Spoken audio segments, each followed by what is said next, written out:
Hello everybody and welcome. In this video I'm going to show you how to perform hard reset on your speaker DENON ENVAYA.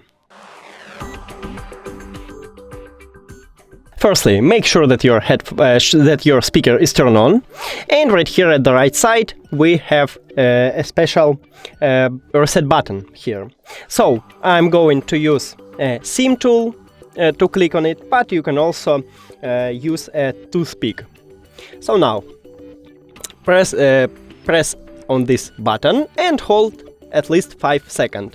You will see it that your speaker is disconnected from your phone. So let's make it. Now I click on it, and now we have that disconnect. Now release it, and the speaker entered to pairing mode automatically and connected with your phone.